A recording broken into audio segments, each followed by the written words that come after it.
2 तारीख के दिन बृहस्पतिवार का अवसर है, दशमी तिथि है, विजयदशमी है। दशम पापम हरति दशहरा, ये कहा जाता है दशों पापों को हरने का दिन दिखाई देता है। इस दिन आपके ग्रहियों के दृष्टिकोण से देखिए नया मोटिवेशन आपको प्राप्त होता दिखाई दे रहा है, नया रास्ता, एनर्जी का लेवल भी अच्छा दिखाई देता है। छुट्टी के दिन भी आप पूरी एनर्जी के साथ कार्य करने की तरफ बढ़ते दिखाई देंगे, ऐसे ग्रह योग बनते दिखाई दे रहे हैं। थोड़ा सा बृहस्पति को ताकत देने का प्रयास कीजिए, बृहस्पतिवार का अवसर है। बृहस्पति इन दिनों थोड़े कमज़ोर स्थिति में चल रहे हैं आपके लिए। केसर का तिलक, हल्दी का तिलक लगाकर पीले कपड़े धारण करना आपके लिए कल्याणकारी योग बनाएगा। इसका आप उपयोग करने का प्रयास कीजिए, अच्छा रहेगा। इस दिन विजयदशमी है, साथ साथ अपराजिता का पूजन करने का भी दिन है। यानी जो व्यक्ति इस दिन अपराजिता का पूजन कर लेता है, विजय उसके श्री चरणों में आ जाती है, विजय प्राप्ति करने के योग बन जाते हैं।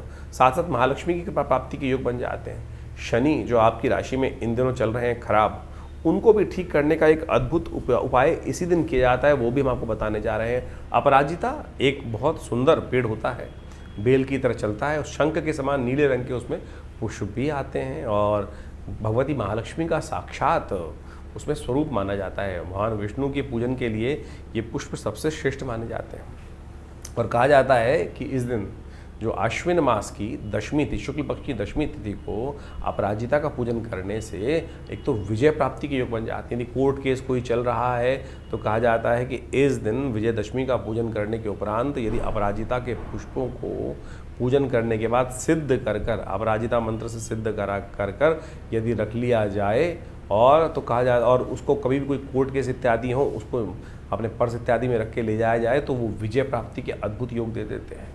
तो इस चीज़ को खास तौर पे उपयोग करना चाहिए। अपराजिता का पूजन इस दिन अवश्य करें। थोड़े से पंचोपचार पूजन, चावल, धूप इत्यादि, दीप इत्यादि ले जाकर आप जहाँ अपराजिता का पेड़ लगा हो आपके घर में, वहाँ उसका पूजन कर लीजिए। और इस दिन यदि घर में नहीं लगा है पेड़ तो पहले बीज ला के रख लीजिए। इस दिन अवश्य उनको अपने घर में रोपित करने का प्रयास करें। उस भूमि को पूजन कर कर अच्छा जल इत्यादि, खाद इत्यादि डालकर उसको रोपित करने का प्रयास करें। जल्दी बेल निकलेगी और भगवती महालक्ष्मी कृपा करने का योग भी बनेगा। विजयदशमी के दिन शमी का पूजन करने का भी शास्त्र में नियम है। शमी का पेड़ विशेष तौर पर शनि के साथ संबंध रखते हैं और कहा जाता है शनि को मनाओ सदा सुख को पाओ।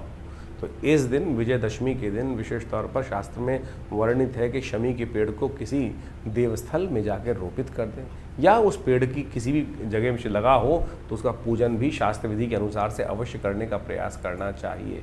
शनि को कंट्रोल करने के लिए, शनि के नेगेटिव प्रभाव को दूर करने के लिए ये बड़ा सिद्ध उपाय शास्त्र में वर्णित है। कहा जाता है कि इस दिन पान के पत्ते में शमी के पत्तों को लपेट कर हनुमान जी को अर्पित कर देना चाहिए।